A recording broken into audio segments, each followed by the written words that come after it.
If you're doing your skull crushes like this is going to be one of the many mistakes that I'm going to fix in this video. My name's Brock Ashby. I'm a personal trainer. I started off in 2015. I was face-to-face for 5 years, spending hours on the gym floor, and now I've transitioned to online coaching since 2019. And in that time, I have thousands of body transformations under my belt, and in this video, I'm going to show you what I've learned from lifting weights for 18 years, and also what I've learned studying across my whole time as a personal trainer. We'll get back to the skull crushes soon, but now, let's get into some bicep curls. If you've been doing cable bicep curls, they most probably look like this, facing toward the cables that you're curling from. But what I want to show you today is a different way of doing it.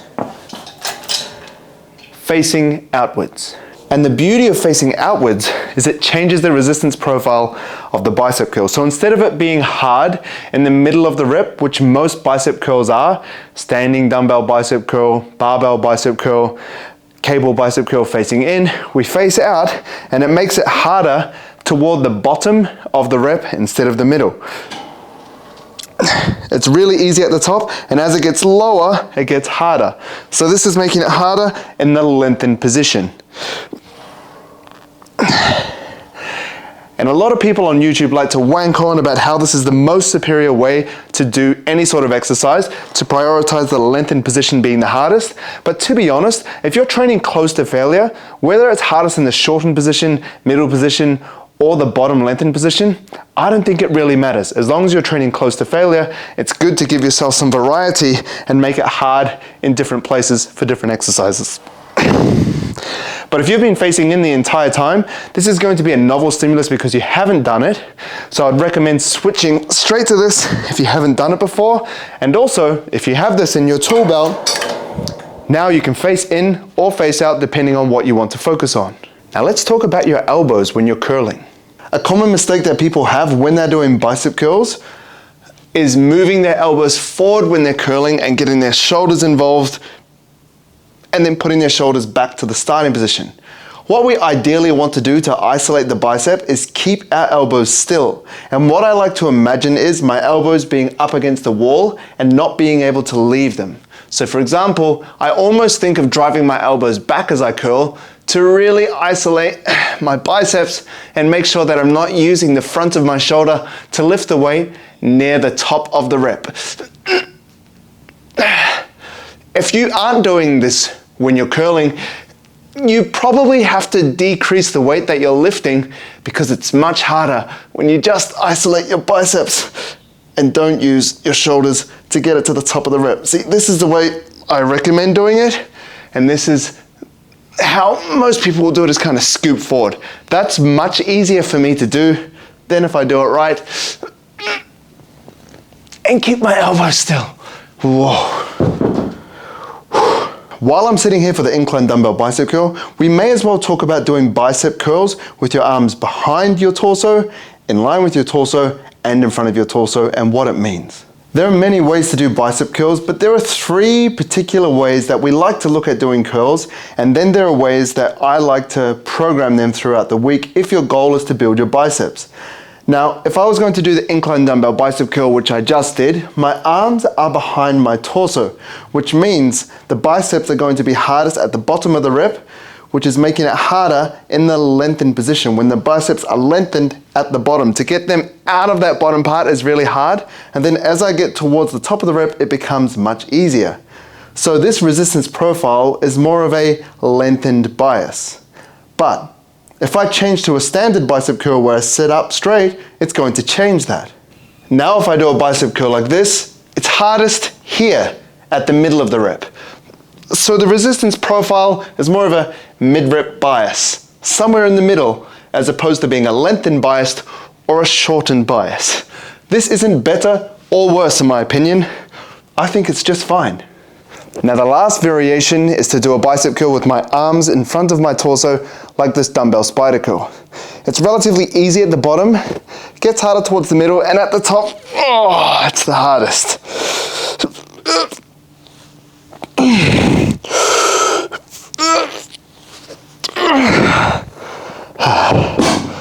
So that is a shortened bias with the resistance profile. Now, a lot of people have been shitting on the shortened bias and really worshipping the lengthened bias exercises. But like I was saying earlier, I think as long as we're training close to failure, the variety in exercises and the variety of resistance profiles that you're using in bicep curls, it all adds to a better situation for building muscle because we get that variation.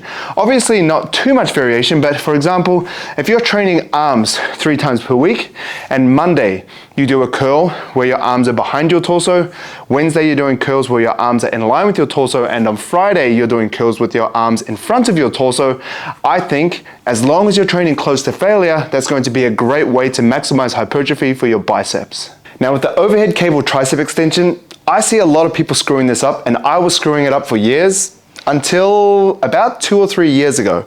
This is how I would set up. Let me put on a little bit more weight. I would set up like this. I'd grab it from the bottom, and then I would do this massive twirly whirly, get up here and start doing my reps, etc. And then I would come down and do another twirly whirly. There's nothing wrong with that while you're getting started, but why not do it better? This is how I now do it. I set this up, and there's no better way to put it, but setting this up kind of in the 4th ab. So if you don't have abs, if you can imagine your 4th ab, that's where it's going to be. Or if you look at between your belly button and your sternum, about 3/4 of the way to the top, that's the best position that I recommend putting it. Because then from here, now we don't have to do a twirly whirly from the bottom. If we wanted to, we could do a twirly whirly from here. And then we can start, do our reps, and then push it back. But I have an even better way of doing it.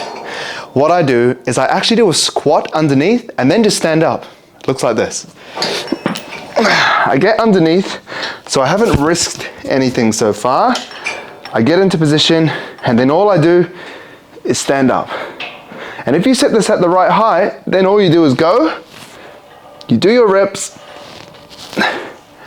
and then you just squat down. It doesn't get any easier than that. It really doesn't. I recommend you try it. And also, if you want to lift even more weight, what I've found is actually using a straight bar. This allows me to get even more weight. So if I bump it up for comedic effect, we go to this weight, I can still get into this position, get underneath it, step up, and go. And now, because the straight bar has more stability than the rope, I can actually crank out a lot more reps. And what I do is I go a thumb under grip or a false grip, as opposed to grabbing it with my thumbs over top, because that feels easier on my wrist. Now let's get to the bottom of my favorite tricep builder of all time, the tricep dip. There's a few things that we have to do to make sure that we're making the most of our tricep dips. The first thing is full range of motion. We have to at least be breaking a 90-degree angle at the elbow joint, but what I like to do is go even deeper and try to put my nose on this bar. Now, not every tricep dip station has this bar, but basically try to get your nose in line with your hands. That's going to be basically your range of motion maxed out, and the deeper you go, the deeper stretch you get for the tricep. Here's your 90-degree angle, that's minimum, but I like to go even deeper, all the way down till my nose touches the tricep dip bar, and then pushing back up. Another tip to maximize our use for triceps is to try and stay as upright as possible. If you lean forward, it's a slightly different exercise if you want to get technical. It's called a chest dip because it brings in your lower chest. There's nothing wrong with that. It will be easier, you will be able to do more weight and potentially more reps. But if you want to isolate the triceps even more so, we want to be upright. This is what the difference looks like. This is a chest dip where I'm leaning forward and it makes it more like a chest press. But if I go upright and I come down, I can feel that immediately more in my triceps. And what I'm thinking when I'm trying to stay upright is actually driving my elbows back as I dip, still trying to get as low as possible, and then pushing back up. That makes a world of difference. Now, personally for me, I think as soon as you can get 10 to 15 bodyweight reps, it's time to start doing weighted dips. And that is when I think your triceps really take off. When you can do 6 to 8 or 4 to 6 to 8 reps of weighted chin-ups, that's where you really start taking off. And I feel like it has a ripple effect into your chest press exercises and your other tricep exercises that you do with your training. Now, remember when I talked about your skull crushers? I owe a lot to the skull crusher for my early tricep gains in high school because this is all I would do. And when I would do it, because it's called the skull crusher, I would literally hit my forehead and go up. Or I would go behind the head and then come up from there. But what I've learned now is completely different. Instead of going down to my skull, what I would initially do is go down to my nose, which is a little bit better. But now I go all the way down to my chin, and then I come up from there. And this is much better because it gives me more range of motion and it puts my triceps in a much deeper stretch as opposed to being here or here. I can hardly feel my triceps in a deep stretch right now. I can feel a little bit more here, a little bit more here, and then it's really maxed out here because as you can see, my elbows are bending much more, which is like what my elbows would do if I was going deeper in a tricep dip or going deeper in an overhead cable tricep extension. So what I'd recommend, instead of doing skull crushers, is actually doing chin crushes. Up. Up. It might mean less weight, but it could mean more triceps hypertrophy, which is what we're here for, mate. And on your last set, a really cool thing to do is go to your chin all the way to failure. And when you can't get any more reps at your chin, go to your nose. It's a little bit easier. And then when you can't get any more on your nose, you go up to the skull, get a little bit more here. And then when you can't get any more there, you go behind your head, you get more reps here. And then when you finish, you just come up. Now it's time to address a massive question when it comes to getting bigger arms. How many sets should we be doing throughout the week per muscle group? The general consensus of what the research says in order to build muscle in a muscle group is around 10 to 20 sets per muscle group.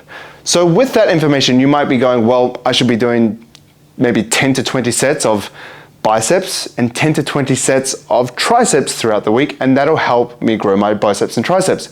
Completely true. But one thing that you have to understand, and not many people know this, is that when we're doing other exercises that involve the biceps and triceps, they actually count towards the sets of our biceps or triceps for that week by half sets.